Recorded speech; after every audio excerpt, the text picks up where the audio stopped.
for my great desire to see fair Padua, nursery parts, I'm arrived in faithful Lombardy, the pleasant garden of great Italy, and by my father's love and leave I'm armed.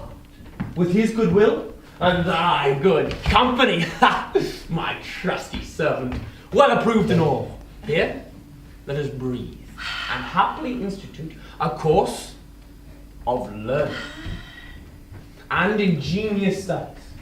These are renowned for its grave citizens, gave me my being and my father first, a merchant of great traffic to the world. Vincentio of Bentivoglio. Now, Vincentio's son, brought up in Florence, it shall become to serve all hopes conceived, to deck his fortune with his virtuous deeds. Therefore, Tranio, for the time I study virtue, and that part of philosophy will I impart that treats of virtue by happiness specially to be achieved. Tell me thy mind, for I have Pisa left, and am to Padua come, as he that leaves a shallow plash to plunge him in the deep, and with satiety seeks to quench his thirst. Me pardonato, gentle master mine. I am and all affected as yourself, glad that you thus continue this resolve to suck the sweet philosophy only, good master. While we do admire this virtue and moral discipline, let's be no storks, nor no stocks, I pray. No profit grows where is no pleasure ta'en. In brief, sir, study what you most offend. Your mercies, Tranio. Well dost thou advise. No.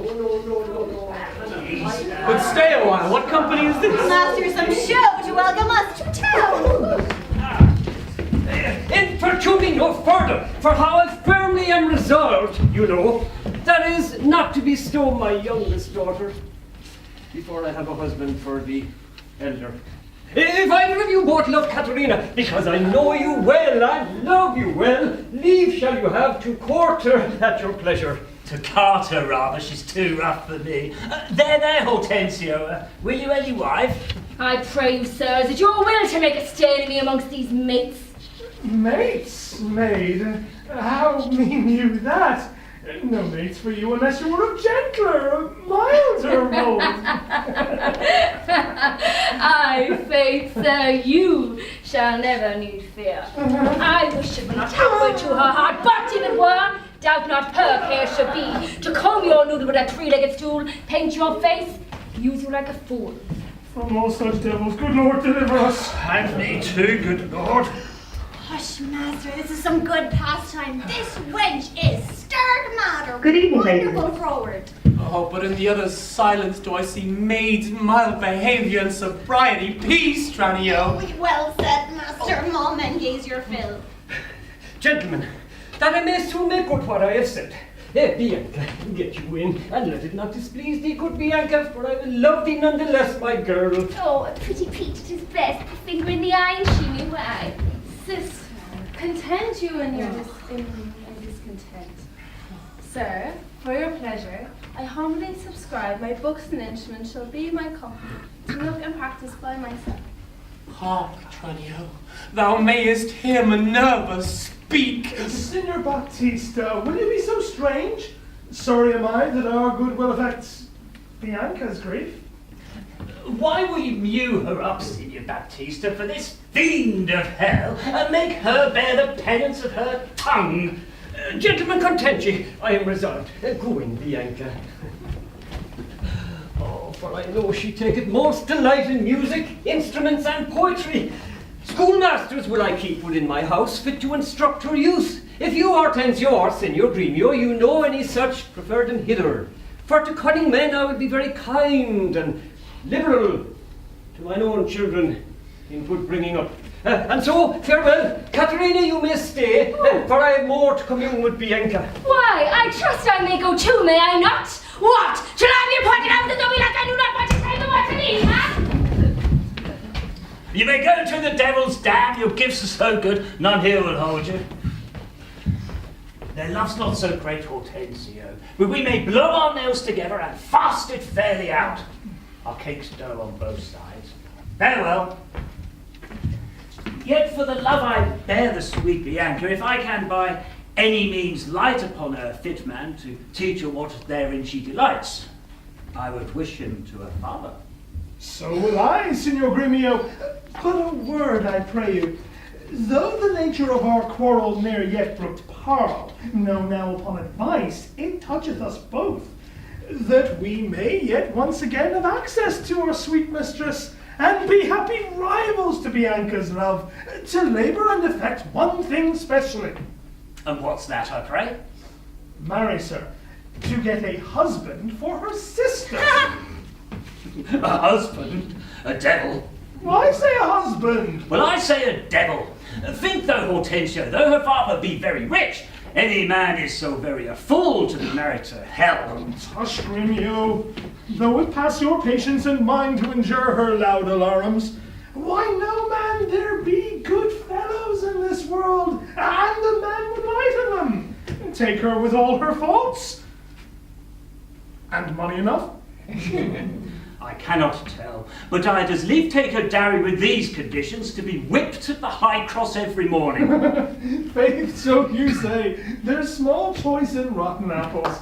But come, since this foreign law makes us friends, it shall be so far forth friendly maintained, that by setting the eldest daughter free for a husband, we help the youngest to a husband, and then have to it afresh. Ah, sweet Bianca. Oh, happy man be his dole. He that runs the fastest gets the ring. What say you, Signor Gremio? I am agreed.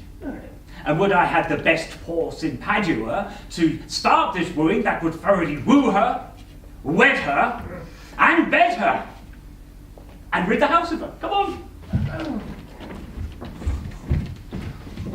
I pray, sir, is it possible that love should of a sudden take such hold? Oh, Tranio, till I found it to be so, I thought it not possible or likely, but see, while idly I stood looking on, I found the effect of love in idleness. Tranio, I burn, I pine, I perish. Tranio, if I achieve not this, young modest girl, counsel me, Tranio, for I know thou canst. Assist me, Tranio, for I know thou wilt. Master, you look so longingly on the maid, perhaps you marked not what's the pith of all. Oh, I saw sweet beauty in her face. Saw you no more? Marked you not how her sister began to scold and raise up such a storm that mortal ears could hardly endure the din? I saw her coral lips to move, and with her breath she did perfume the air. Sacred and sweet was all I saw of her. Nay then, 'tis time to stir him from his trance.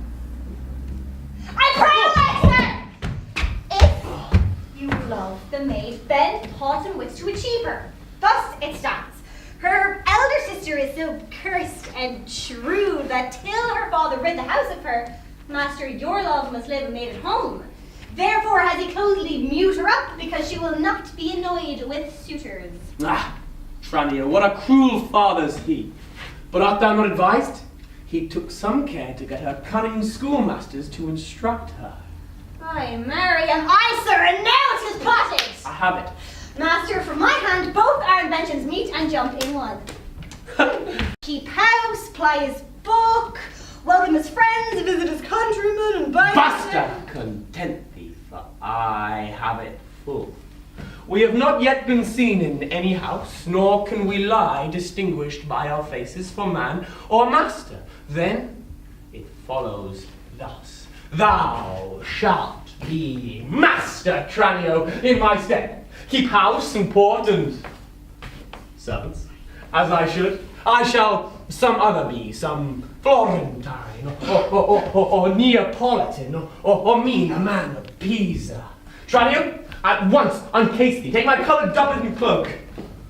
When Biondello comes, he waits on thee, but I will charm him first to keep his tongue.